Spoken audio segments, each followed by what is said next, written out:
You can't put a stop to knowledge.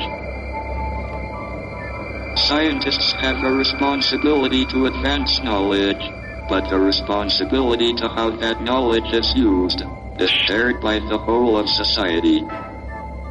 But I hope we will be wise and use it to spread out and colonize the galaxy. What is knowledge? Is it the information that the human brain gathers from scientific research?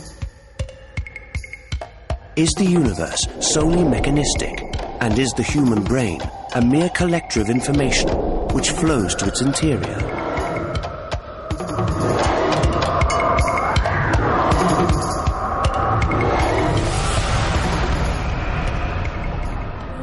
Perhaps the universe is even animate. Is perhaps the soul of the universe and the soul of man indissolubly bound to the law of interdependence? Perhaps total knowledge is to be found within us, and we are inhabitants of a universal space, whose environment and purpose we shall comprehend when our life extends to another domain.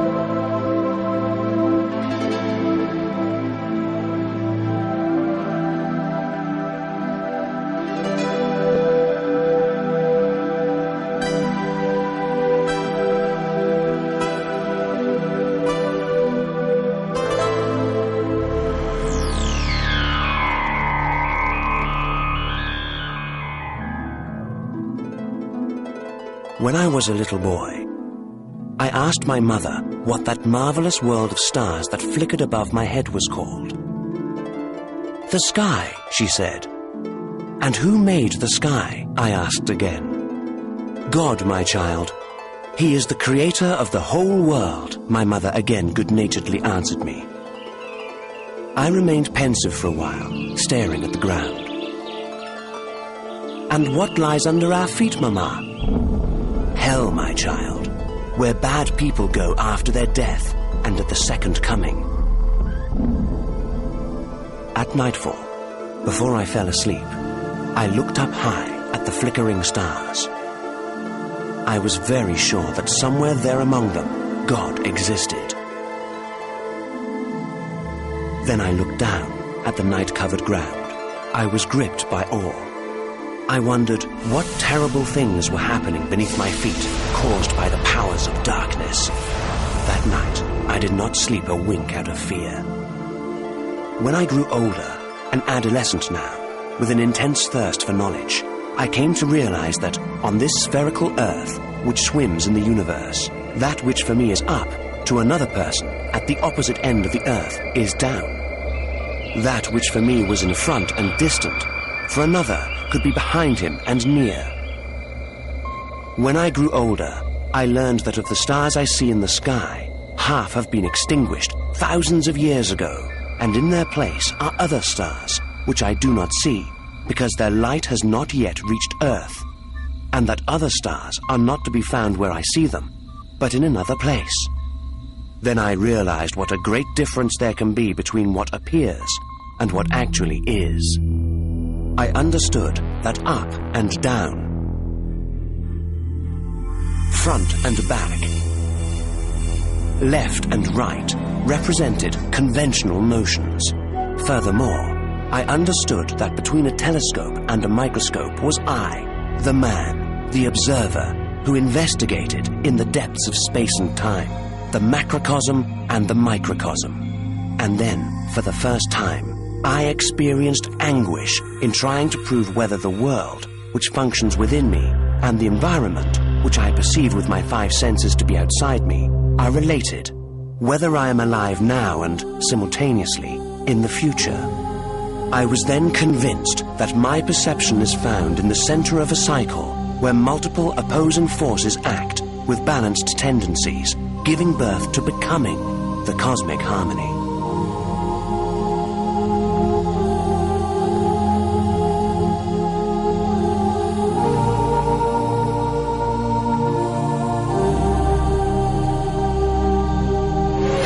The past and the future, the esoteric and the exoteric. The vacuum and the plenum. Darkness and light. Being and non-being. The true and the untrue. All of them exist, function, and produce life, centered around an eternal now.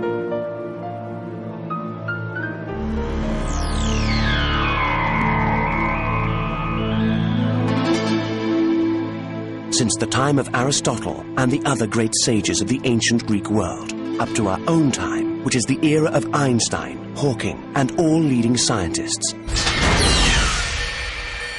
who strive to interpret the laws of the universe. Approximately 2,500 years have passed.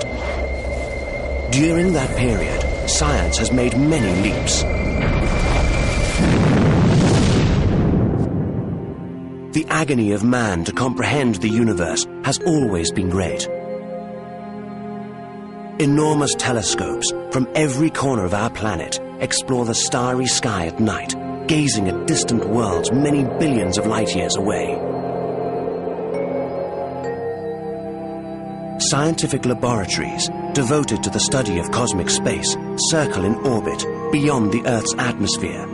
Some manned and some unmanned struggle to detect among the billion clusters of galaxies a replica of our planet, to hear the voices of intelligent beings within or beyond our galaxy, to prove that our plane is not an original mode of life in the infinite space of the universe, but a replica of other similar stars that are hospitable to life. However, until today, the universe has kept silent. That distant voice, which will come from within the stars to declare the great presence of another society of intelligent beings, has yet to be heard.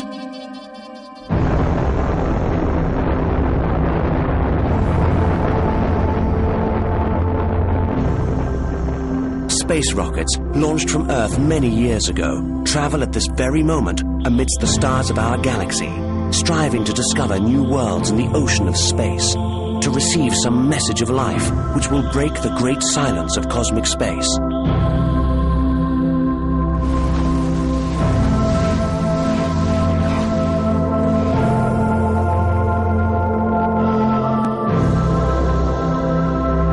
However, man is not searching solely to find another star or planet with intelligent beings.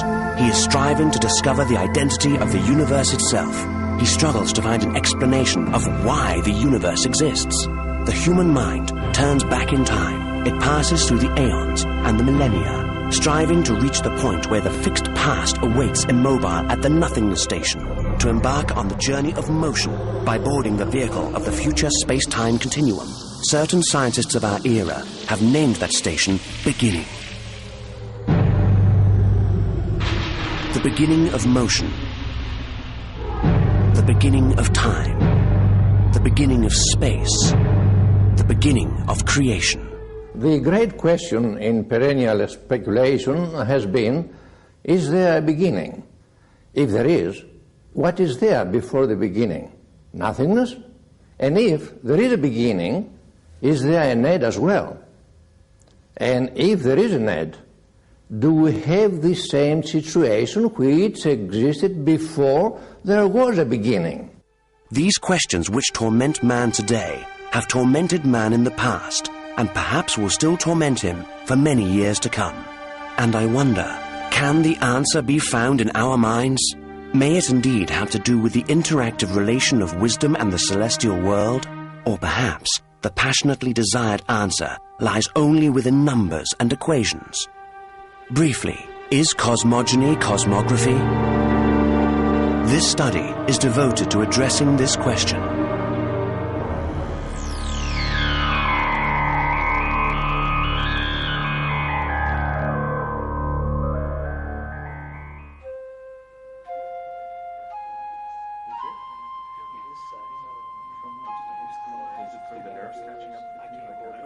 In our era, a large segment of the scientific community believes that at the beginning of the cosmos, there was nothing. Neither space nor time, not even a vacuum, since there was no space to be filled. Through that indescribable infinite absence, within an infinitesimal elementary particle, which would require an enormous microscope to perceive it,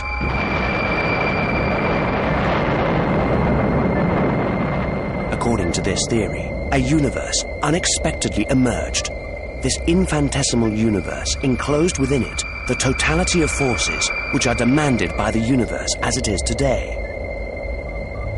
Up until the moment of explosion, in that inner chaos which prevailed, that infinitesimal universe was infinitely hot and infinitely dense, beyond any known law of nature and of the cosmos. The dimensions of space and time were separated and complicated by discontinuities. There was no matter, no gravity, no electromagnetism, only a bundle of pure energy. Within an infinitesimal fracture of a second, the universe acquired the necessary frigidity to separate gravity from the remaining energy.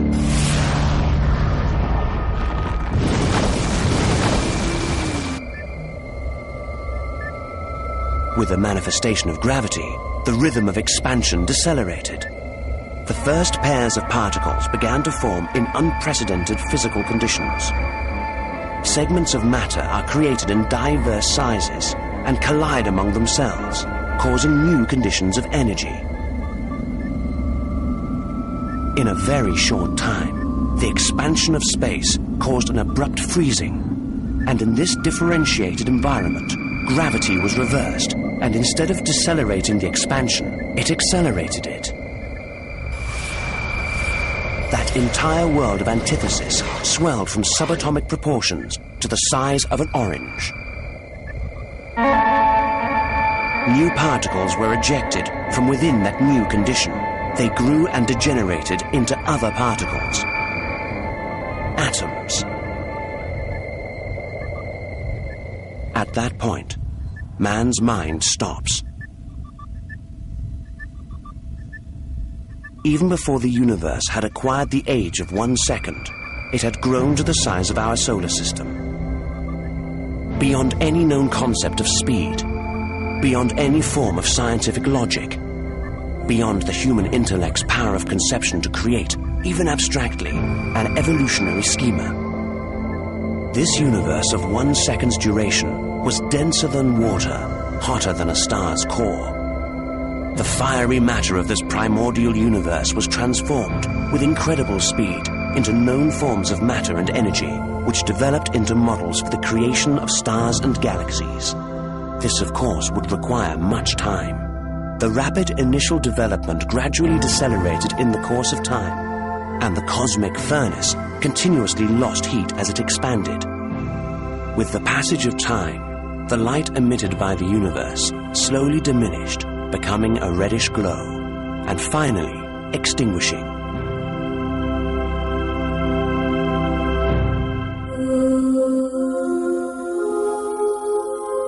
One billion years after the cosmic birth, darkness now ceased to exist. In the centers of the hydrogen clouds, new clusters of stars were born, which revolved slowly. That marked the beginning of the birth of galaxies in a preliminary phase till their definitive development, which occurred after many thousands of years, thus forming the heavenly dome that we see today.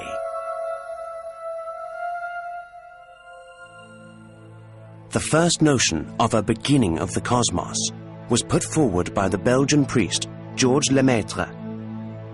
Lemaitre impressed cosmologists in 1927 with his revolutionary proposition that an infinitely hot and infinitely dense primordial atom exploded due to unrepeatable cause and created the universe. The Vatican decorated Lemaitre for his pioneering idea, because it justified the biblical account of creation, as described by Moses in Genesis. Of course, it should be noted that Lemaitre had copied the idea of a probable beginning of the world from a central point in the universe from the ancient Greek philosopher Philolaus, who had promulgated it in a personal study in the 5th century BC. It occurred to me that the questions which arise concerning such a beginning are not only scientific, they are also sociological, religious, and existential questions. If there is a beginning and ultimately an end to the world, if the meaning of every life form is reduced to a now and has, before its beginning and after its end, a continuous death, for what reason, I wonder, does the universe, nature, you and I exist? People will not exist, nor stars or planets, for everything will have become ashes, nor will space and time continue to exist. Why is there law? Why is there justice? Why is there morality or immorality? Is a concept, a situation, or a fact real or unreal, when at the end of its manifestation in this world, it is condemned to vanish?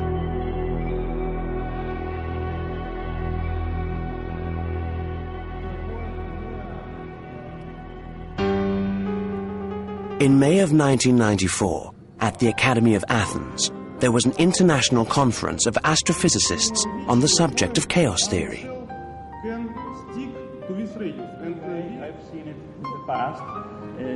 The principal issue under discussion was a comparison of chaos theory with ongoing recent observations. Where the arrow is in correspondence to the whole, we found, and that is a long time ago, Rostboul makes possible various strong observations about chaos theory in real galaxies. This is one that I was, in a way, I recalled when I looked at this observation. The contemporary evolved science of quantum physics, which concerns itself with the development of chaos theory, is still in an infant stage.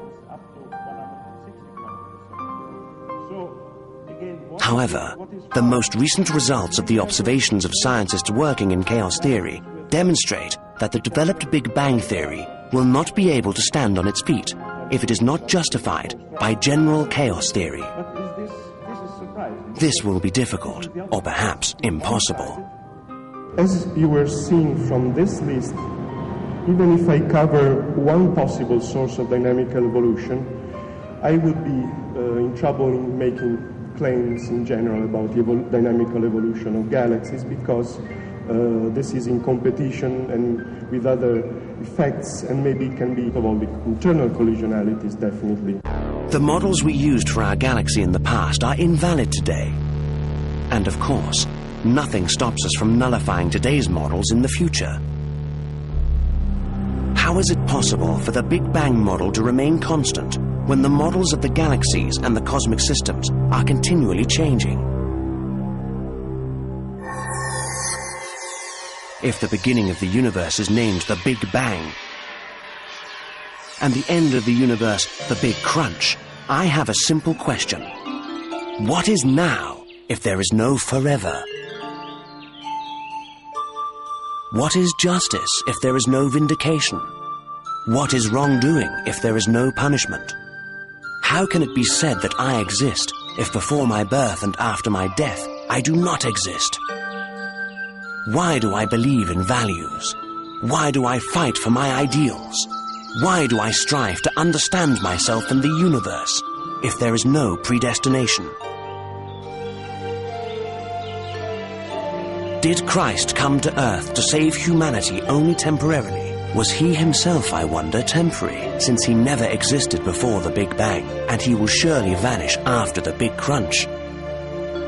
Come, let us journey together to the infinite world of the eternal now, which is our present duty. Come, let us learn what we must learn from that cosmic wisdom, so that we may rise to the level of the true and eternal powers of creation.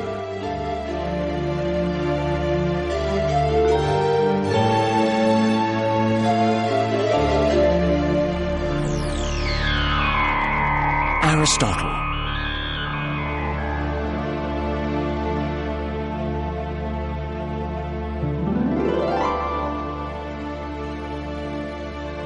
Ευστάθιος Borodimos, professor of physical sciences and philosophy at the Massachusetts Institute of Technology and member of the Academy of Athens, is a very good friend of mine. We have common interests, and we frequently probe the depths of the world of ideas. In November 1999, Professor Buradimos presented a lecture at the Academy of Athens on the works of Aristotle. Aristotle was born in Stagira, Halkidiki, in 384 BC, 15 years after Plato had founded his academy. A truly epic creation of Aristotle's, Professor Buradimos emphasizes, is logic. He was the first among philosophers to envision the borders separating psychology from logic, that is, thought from the content of thought. Aristotle taught his student, Alexander the Great, that everything in the world necessarily has its own essence, and man is called upon to comprehend it. The young Alexander learned from the mouth of the greatest teacher of all ages that for each person his substance is distinguishable from his qualities, and that in the entire kingdom of nature the meaning of species is distinguishable from the meaning of genus, and that to say "this is the world" is different from saying "why is there a world?" These distinctions made it possible for future scientists to investigate the universe using a correct method. A truly immortal creation of Aristotle in the domain of logic is his theory of the syllogism as well as his theory of scientific justification. For Aristotle, our everyday conclusions must not be confused with scientific proof. For science, the process of justification rests upon certain axioms which, even though they cannot be proven, can still pertain to a dynamic attribute of the mind, intuitive knowledge, the knowledge of philosophers. Man can understand, measure, and prove something that concerns part of the whole, because it is observable.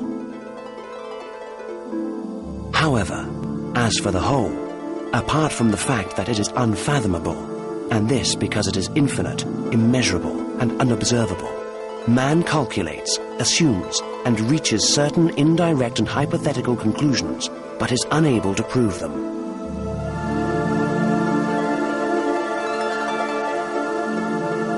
At this point, philosophy begins, disregarding the exterior interpretation of things and penetrating into their interior content.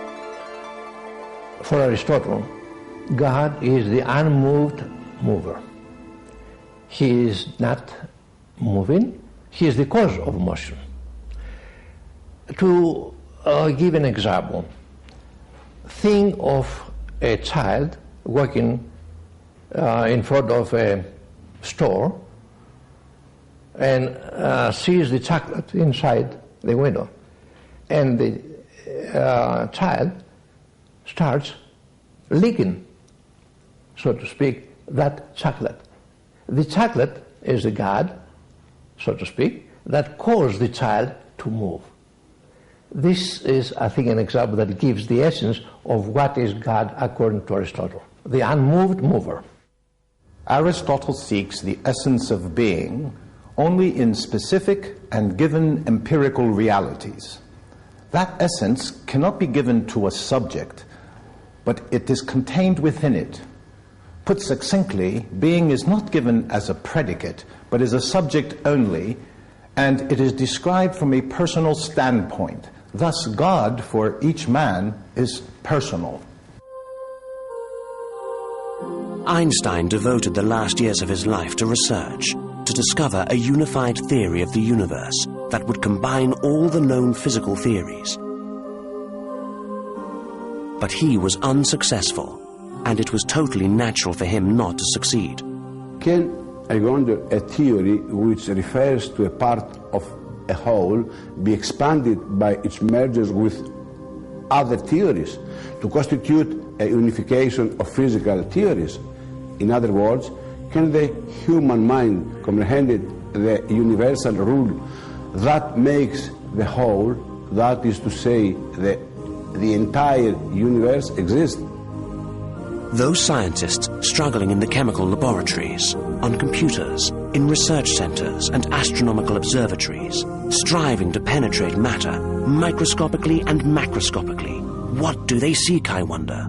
To reach eventually those final conclusions which interpret the mode of existence and the functions of the mechanism of all things? And why, I wonder, does the scientific community maintain today that this is what it seeks? Professor Buradimos was in agreement with my views, and I with his. Philosophy holds that there is no absolute knowledge or absolute proof. There is no rule of the function of the whole. There is no comprehension of the manner and the mechanism of existence of the whole, precisely because the whole is infinite.